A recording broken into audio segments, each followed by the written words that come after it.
The metallic tang of copper filled his mouth, a phantom taste of blood he hadn't yet shed. His eyes snapped open, not to the familiar ceiling of his sterile apartment, but to the fractured mosaic of reinforced glass, spiderwebbing above him like a broken web. A dull throb pulsed behind his temples, a relentless drumbeat matching the distant, rhythmic clang of something heavy, something industrial, a sound that vibrated deep in his bones. He was strapped in, a 5-point harness biting into his shoulders, a cold dread clinging to his skin like a second layer. The air stank of ozone and burnt electronics, a toxic cocktail that scraped at his lungs. Then the alarm, not a blaring siren, but a gut-wrenching, digitized voice, impossibly calm and detached, echoing through the confined space. Integrity compromised.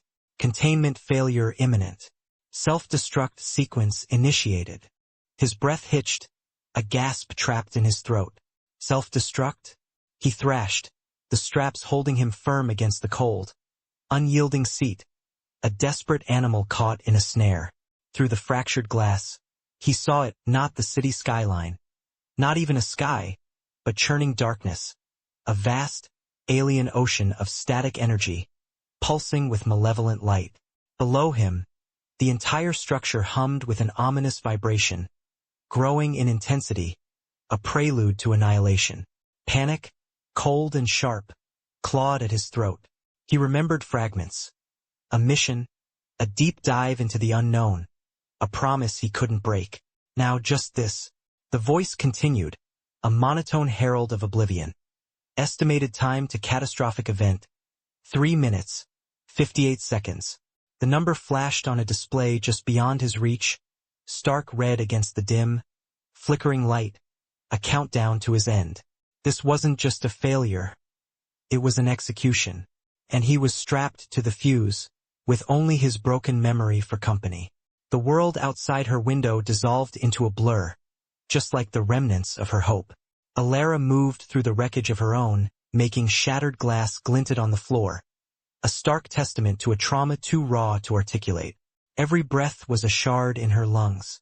With a desperate, almost mechanical resolve, she stuffed a meager collection of clothes into a worn backpack.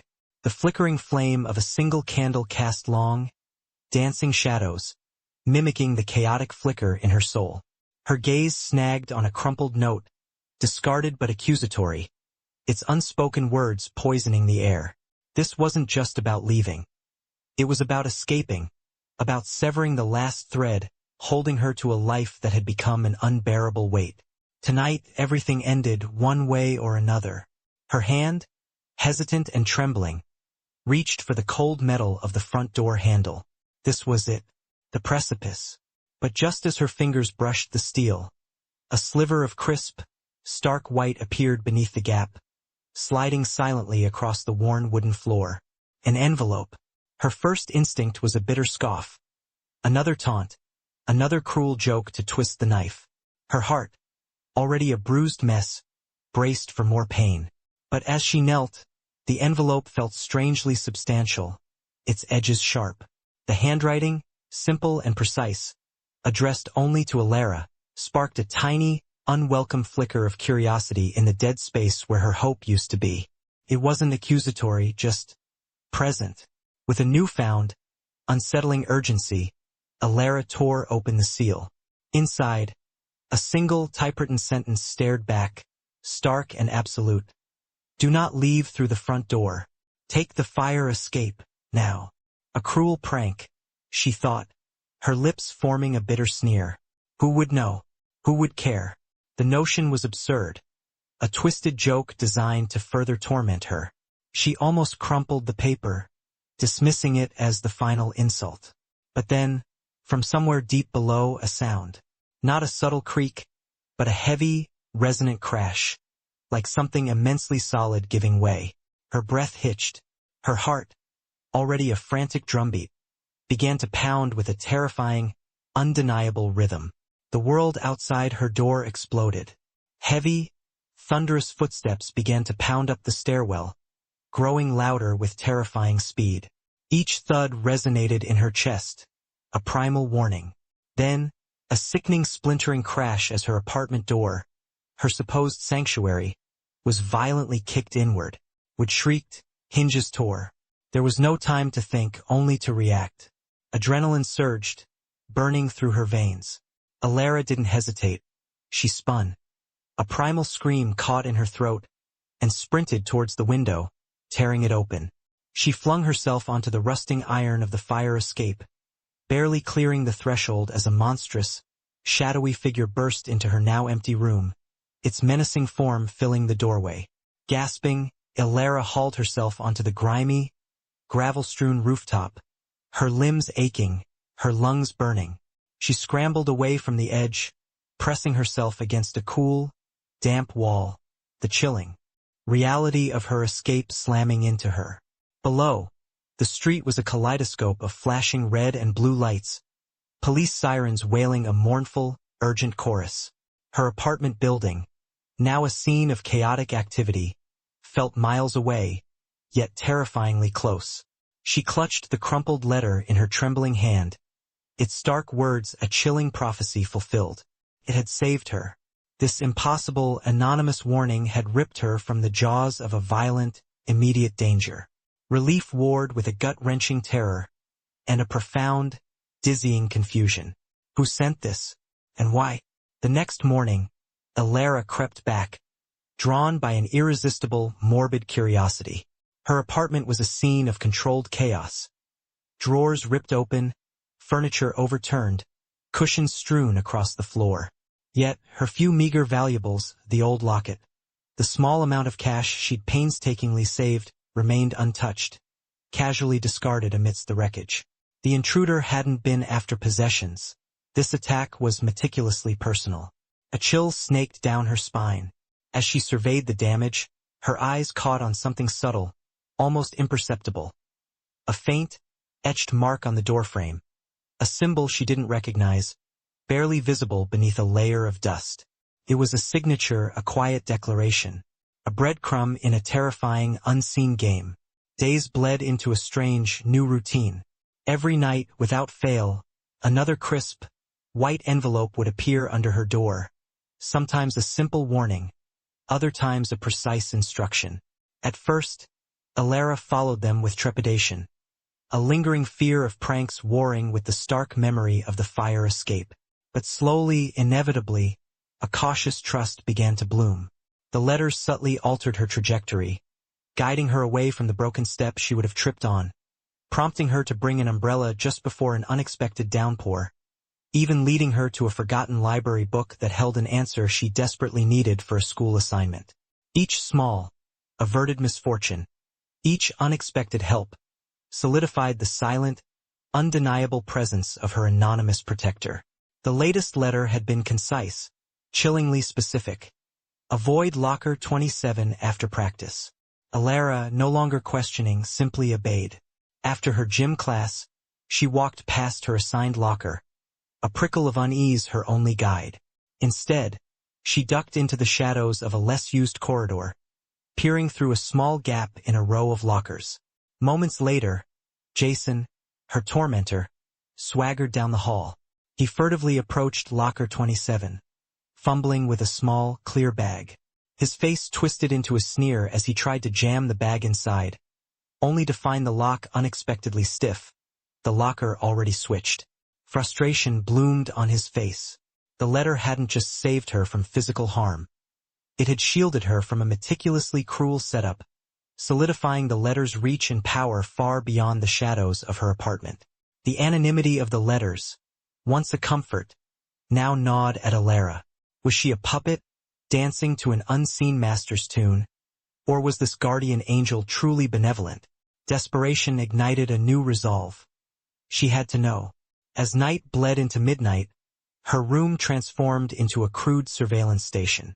A phone, propped precariously, its camera aimed at the sliver beneath her door, became her eye. Every creak of the floorboards, every whisper of the wind against the glass, sent adrenaline coursing through her veins. Hours stretched into an agonizing vigil, her body fighting sleep, her mind warring with paranoia. The city outside softened into the pre-dawn hush, and just as hope flickered, Exhaustion claimed her. Her eyelids, heavy as lead, finally surrendered. In that fleeting moment of unconsciousness, a shadow, impossibly thin and swift, ghosted past her door, a fleeting whisper of movement utterly missed. The next letter arrived, not with a warning, but a peculiar directive. Trust the new face in the library, red scarf. Trust, a word Alara had learned to fear more than embrace.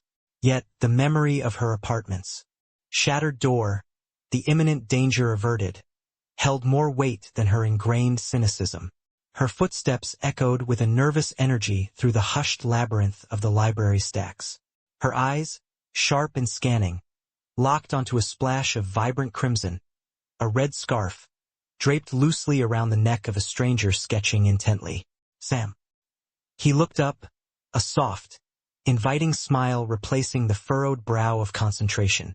No demands, no judgments, just an open invitation to share a quiet moment, a genuine warmth that was a balm to her isolated soul. A fragile seed of connection, planted by an unseen hand, began to take root. The letters were more than just instructions. They were pieces of a puzzle she hadn't realized she was solving. Driven by a relentless need for answers, Alara spread them across her desk, transforming her room into a forensics lab. She scrutinized every detail with obsessive intensity. The precise weight of the paper, the subtle variations in ink saturation, the impersonal typeface that offered no human signature. Her fingers traced the edges. Her eyes squinted at the faint indentations, searching for any anomaly. And then there it was, not visible to the naked eye, but under the harsh glare of her desk lamp, a faint, almost invisible watermark shimmered into existence on one of the earlier letters. A stylized, elegant L, barely a whisper on the page. A silent, hidden signature finally revealed. The L. It wasn't just a letter. It was a hook, snagging a half-forgotten memory from the depths of her mind. A whisper of something seen, long ago, in a different, safer life. A frantic energy seized Alara, propelling her into a treasure hunt through the relics of her past. Old shoeboxes, dusty photo albums, forgotten trinkets, each held a fragment of a life she barely remembered. Dust motes danced in the slivers of light as she tore through boxes, the scent of aged paper and forgotten things filling the air. And then she found it, tucked away beneath a stack of old report cards, a small, ornate wooden frame. Inside, a faded photo of her mother and father, younger, smiling, captured in a moment of untroubled joy, and carved into the bottom right corner of the frame, clear as day, was the identical stylized L, a ghost from the past, suddenly made real. The discovery of the L on her parents' photo had cracked open a dormant suspicion. Alara approached her mother, Sarah, with a carefully constructed casualness, feigning disinterest as she subtly mentioned the symbol. The air in the room thickened instantly. Sarah, usually so composed, visibly stiffened. Her eyes, normally a warm, placid blue, darted uncontrollably, betraying a sudden, panicked agitation. A forced, too loud laugh escaped her lips, and she swiftly, clumsily, changed the subject, her words rushing out to fill the sudden void. Her hands, usually steady, trembled slightly as she clutched a mug of tea. Her evasiveness wasn't just a refusal to answer. It was a confession, a flashing neon sign proclaiming a deeply buried secret. The very act of avoiding the truth fueled Alara's certainty. Her mother knew something, and she was desperate to keep it hidden. The quiet storm brewing within Alara's family was about to collide with an external tempest. Another letter slid under her door, its message stark, chilling, and utterly terrifying. He is back. Do not go home after school. Go to the old warehouse, Section C. The words hit her like a physical blow, stealing the air from her lungs. Simultaneously, her phone buzzed with an incoming text. It was from Leo, her father, a name that now tasted like ash in her mouth. Coming home soon, Alara. Need to talk.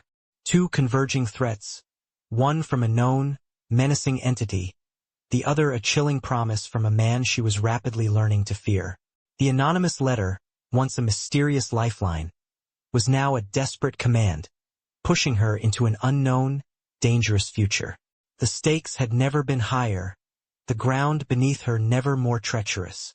Leo's text, a phantom touch of a hand she now recoiled from, propelled Alara into a frantic, desperate flight. Ignoring the primal urge to retreat to the perceived safety of her home, she bolted, her legs pumping with a raw, primal fear.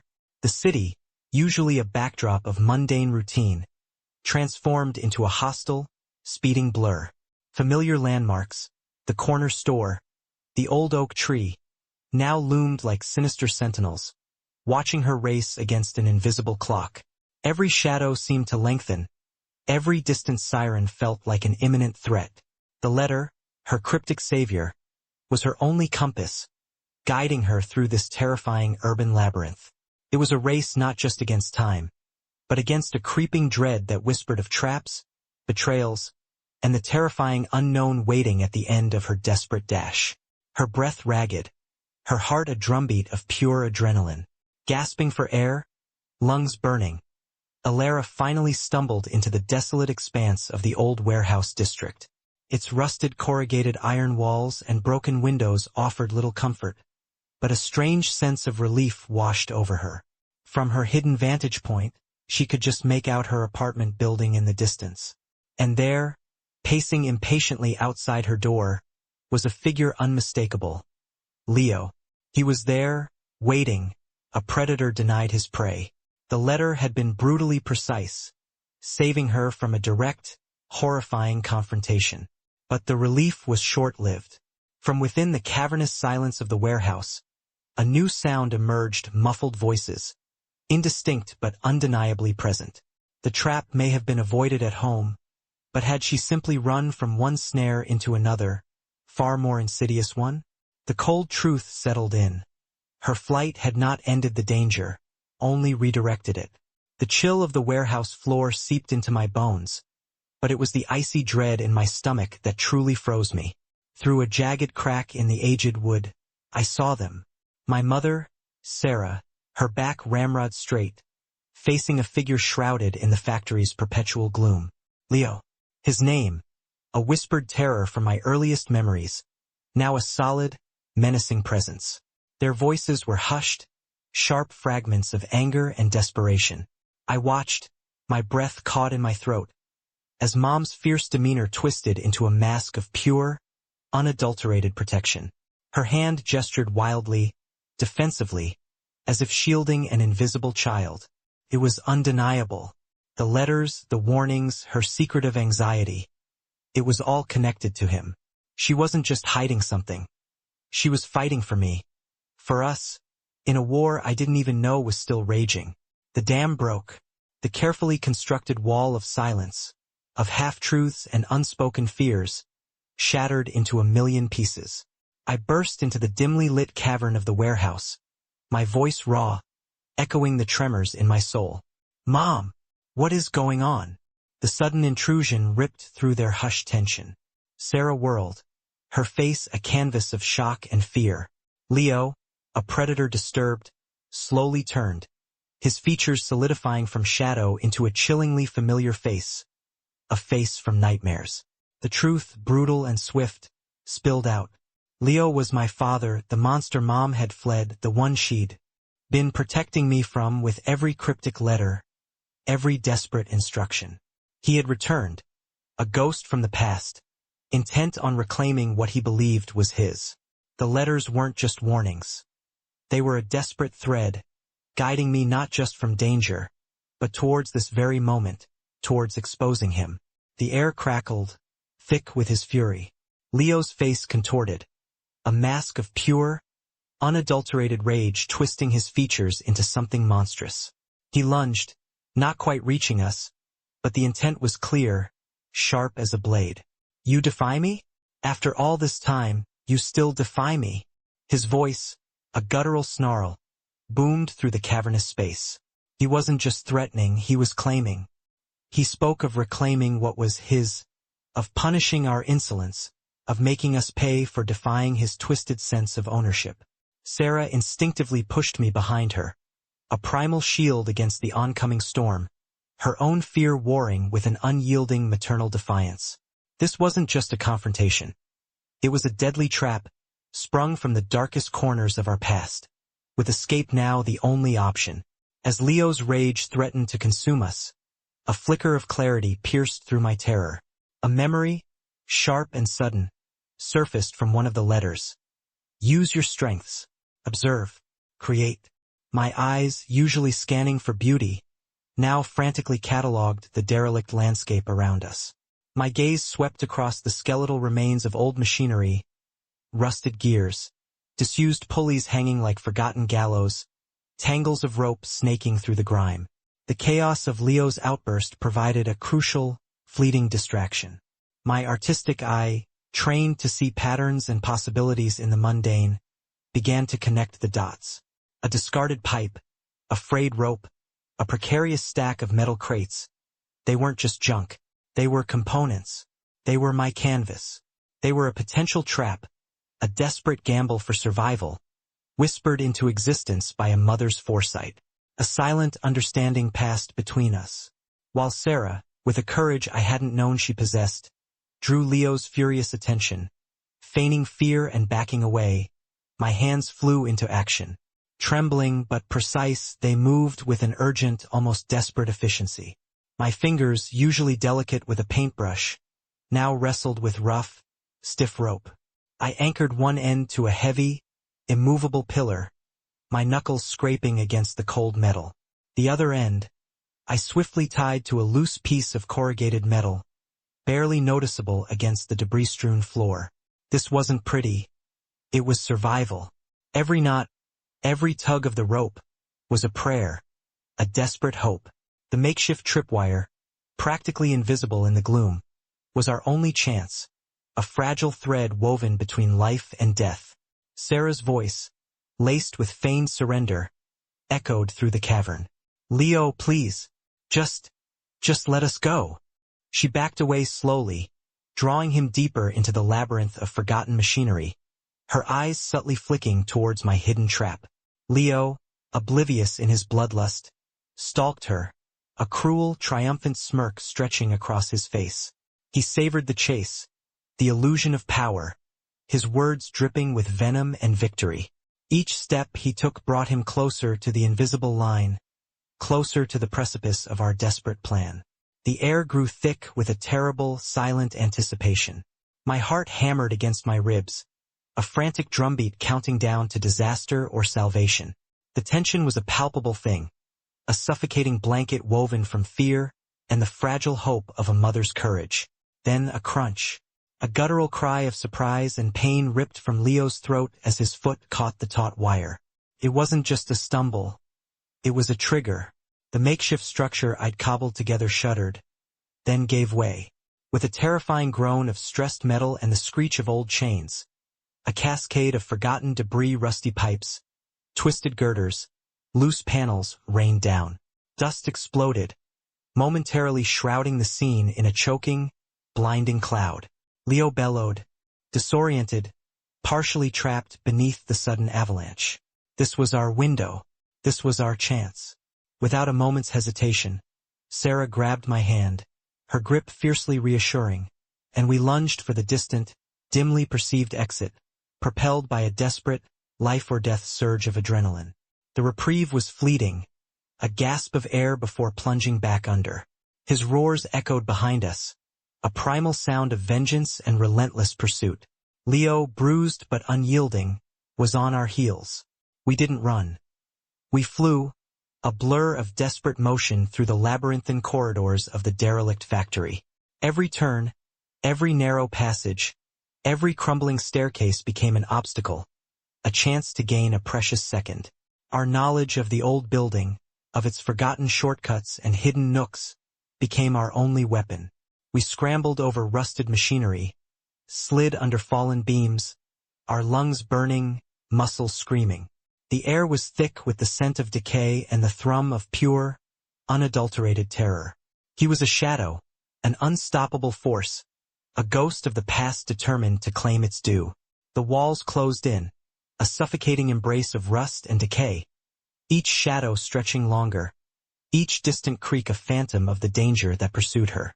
Then a flicker, not a sound, not a breath, but a ghost of a memory, pulled from the deepest corners of her mind. A child's crayon drawing, years old, depicting this very factory, not as a ruin, but a fortress of secrets. Her mother's voice, a soft echo of warnings and whispered tales, resurfaced. Asterisk, every old place has its secrets, Alara. Places where shadows become doors. Asterisk, her eyes, frantic just moments ago, now sharpened, scanning the peeling paint, the grime-caked bricks. And there it was. Not a crack, not a seam, but an impossible faint outline, almost perfectly camouflaged by decades of indifference and a thick, deliberate coat of paint. A door. Not to a storage room, not to a dead end, but to a hidden passage. The escape route her mother had hinted at, a final, desperate gambit etched into the very bones of this forsaken place. A sliver of hope, sharp and dangerous, pierced the suffocating despair. Her fingers scraped, nails tearing as she clawed at the painted seam, searching for a purchase on the camouflaged door. The metal, a forgotten sentinel, resisted with decades of rust and silence, mocking her frantic efforts. Every distant creak of the old factory, every whisper of the wind through broken panes, became the sound of him. Leo, closer now. The distinct thud of his heavy boots echoing through the labyrinthine corridors, growing louder, more urgent, a predatory rhythm pounding against her eardrums. She braced a foot against the cold concrete, shoved with all her might, grunting with the strain. The door groaned in protest, a long, drawn-out shriek of tortured steel and bursting rust. Dust exploded from the ancient hinges, showering her face. A sliver of darkness, cold and promising, appeared, just as the gap widened enough to glimpse the passage beyond, just as a breath of outside air kissed her face. A shadow filled the doorway behind her. Leo, a looming, furious silhouette, his eyes gleaming with a terrible triumph. The escape route was open, but so was the path to her capture. The frantic struggle for survival had just begun, a desperate dance on the threshold of freedom and oblivion. The cold, raw air hit him first, searing his lungs as he tumbled free, the roar of the imploding facility deafening even through the blast shields. He landed hard on solid ground, the impact rattling his teeth, the last remaining pieces of the complex showering down around him in a spectacular, fatal fireworks display. He scrambled to his feet, eyes scanning the horizon, not for escape, but for answers. And there she was, standing silhouetted against the nascent sunrise, her figure framed by the scorched earth and the dying embers of his prison. Dr. Aris Thorne, the woman who built the system, who designed the containment protocol, the architect of his torment. Her face, usually a mask of professional detachment, now held a ghost of a smile, a cruel twist of triumph. Remarkable, she simply stated, her voice cutting through the ringing in his ears. Truly remarkable, Subject Delta. I knew you had it in you. The revelation hit him harder than any explosion. It wasn't an escape. It was an elaborate test. Every memory wipe, every failure, every simulated death, all part of her meticulous experiment. The self-destruct was merely the final crucible. The fury, cold and sharp, eclipsed all other emotions. He wasn't just a survivor, he was a pawn. And now the game was over. He took a step forward, his fists clenched, the faint tremor in his hands betraying a rage that threatened to consume him. This wasn't the end of the mission. It was the beginning of his retribution.